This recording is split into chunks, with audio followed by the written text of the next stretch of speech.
Heading into the 2019-2020 Celtics campaign, it felt like Jayson Tatum and Jaylen Brown were the two main talking points, that this was their time to lead this team, and let's see what they're made of. So far, we've seen a lot out of them two in particular. Just those two guys look like they're on a whole nother focus level that we haven't seen throughout their short and young careers. What's your biggest takeaway from both of those guys? And let's start with Jayson Tatum.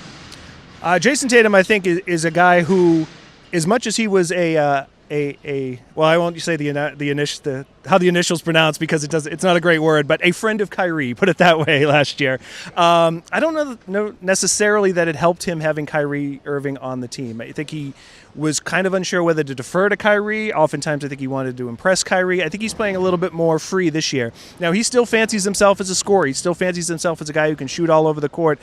I think it's still going to be a work in progress for him to decide when he needs to take over a game and when he needs to just facilitate the offense, because he's out there with a lot of other offensive guys. He can be the leading scorer on this team, but he's not going to be a 25-point-a-game leading scorer on this team. He's got Kemba Walker on this team. He's got Gordon Hayward on this team, and he's got Jaylen Brown on this team, and Jaylen Brown has been very impressive in this preseason. You know, you mentioned somebody who liked to go against that guy that you just mentioned. I think Jaylen Brown was the best example of someone who just wasn't afraid to call out, you know, whenever he wanted to call out his starting point guard, and he certainly did that last season.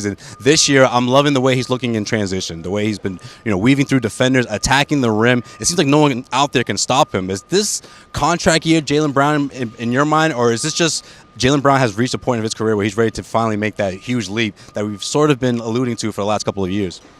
I think this is a free Jaylen Brown to me, and you know, he's been an interesting guy to follow over the last couple of years because he comes in as a rookie, and he's very conscious not to overstep his bounds. He deferred to Isaiah Thomas. He deferred to Jay Crowder. He took a lot from those guys in terms of criticism his rookie year, and he tried to fill a role because he knew that's what they were asking for him on a team that went to the Eastern Conference Finals. Then you saw in the playoffs, he was able to kind of stretch his wings a little bit the year that Kyrie Irving got hurt. He was able to show his personality. He was able to show his dynamic play. Last year, I think you saw Jaylen Brown get put back into a box. You saw him bristle a little bit about that. Ultimately, he did it, and he was a very effective player the second half of the season.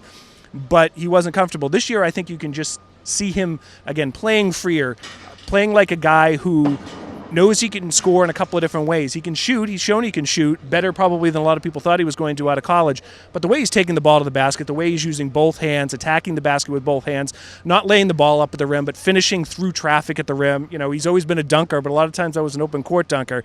Dunking in traffic, showing that power, maybe showing what you can do as a fourth-year NBA player and a guy who wants to get paid. Absolutely, and he deserves it if he keeps this up. This segment of the Garden Report is brought to you by HelloFresh. Head over to HelloFresh.com/CLNS80, and that'll give you $80 off your first month of food. HelloFresh, you don't want to miss out on this special offer. Fresh ingredients, easy recipes to follow, and HelloFresh, because of CLNS, will give you an $80 discount on your first month of food when you head over to HelloFresh.com/CLNS80.